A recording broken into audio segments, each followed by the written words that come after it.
గడగడలాడిస్తా గడగడలాడిస్తా మొత్తం మీ మానవ జాతిని గజ గజ వణికిస్తా. ఈ భూగోళాన్ని మొత్తం నేనే ఆక్రమిస్తా. నేను మీతో దోస్తానా చేస్తా. నేను మీకోసం ప్రాణమిచ్చే దోస్తులు కాదు, మీ ప్రాణాలు తీసే దుష్మను. మీ మనుషుల్ని కాదు, జంతువుల్ని, పక్షుల్ని, సమస్త జీవజాలాన్ని లేకుండా చేసి ఈ భూగోళాన్ని నా సంచిలో వేసుకుపోతా.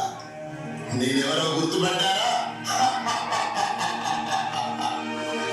మీరు ఒక్కసారి వాడి పాడేసే ప్లాస్టిక్ భూతాన్ని. నేను మీ పెళ్లి రోజైనా, పుట్టినరోజైనా, మీ సన్మానం రోజైనా, మీ చావు రోజైనా సామాన్లు మోసుకొచ్చే సంచిని మీ ఇంటికి వచ్చేస్తా. ఒకప్పుడు మీ తాత ముత్తాతలు బజారు పోయి సామాన్లు తీసుకురావడానికి ఒక బట్ట సంచి వెంట తీసుకెళ్లేవాళ్ళు. కానీ ఇప్పుడు మీరు కాయలైనా, కూరలైనా, స్వీట్స్ అయినా, ఫ్రూట్స్ అయినా, పూలైనా, పాలైనా, బాధలు పోగొట్టే మందులైనా, విందులైనా, ఏది మీ ఇంటికి రావాలన్నా నేనే మీకు ఆధారం. చివరికి నేను లేనిదే మార్కెటే లేదు.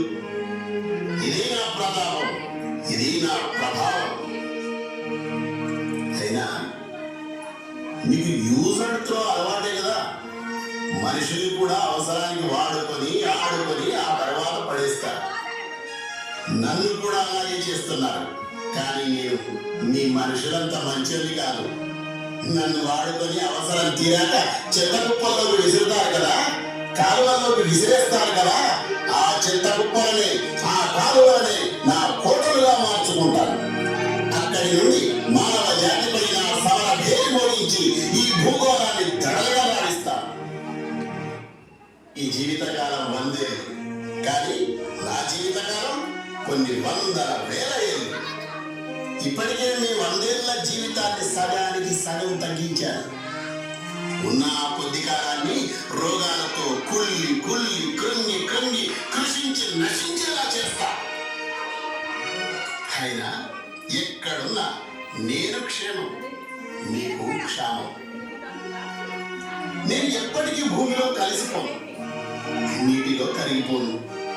అగ్నిలో కాయిస్తే కాలుష్య భూతాన్నై మీ ఊపిరిలో నుంచి ప్రవేశించి ఉక్కిరి బిక్కిరి చేస్తా. మీ ఊపిరి నాపేస్తా. కానీ నాకొక్కటే బాధ, దుర్మార్గులైన మీ మీద కోపంతో అన్నం పుణ్యం ఎరగని పసి వాళ్ళ ప్రాణాలు తీస్తున్నాను. ఆఖరికి పాల ప్యాకెట్లకు కూడా నన్ను వాడుతున్నారు కదరా పాపాత్ములారా. మీరు విసిరి పడేసే ఆ కర్రీ కవర్లతో కన్న తల్లు లాంటి గోమాతల గర్భకుహరంలోకి ప్రవేశించి పాపాన్ని మూట కట్టుకుంటున్నా. అయినా ఆ పాపం మీదేనని సరిపెట్టుకోలేకపోతున్నా. మానవ జాతిలో అజ్ఞానం, అవిద్య ఉన్నంత వరకు నా మనుగడకు ఆటంకం లేదు. ఈ మధ్య మీరు గుడ్డ సంచులు, కాగితపు సంచులు, గోరె సంచులు ఇలాంటి అస్త్రాలను నాపై ఎక్కువ పెడుతున్నారు. అయినప్పటికీ ప్రజల్లో అవగాహన లేనంత వరకు నన్ను ఎవరూ ఏమీ చేయలేరు. నన్ను ప్రోత్సహించే కొందరు వ్యాపారులు ఉన్నారు. ఇది చాలు నేను ఈ భూమిని వశం చేసుకోవడానికి. ఈ భూగోళాన్ని, పర్యావరణాన్ని నాశనం చేయడమే నా కోరిక. దమ్ముందా ఓయ్ విద్యార్థులు? మీకు నన్ను ఆపే దమ్ముందా? ప్రయత్నించండి, చూద్దాం. బస్తీ మే సవాల్.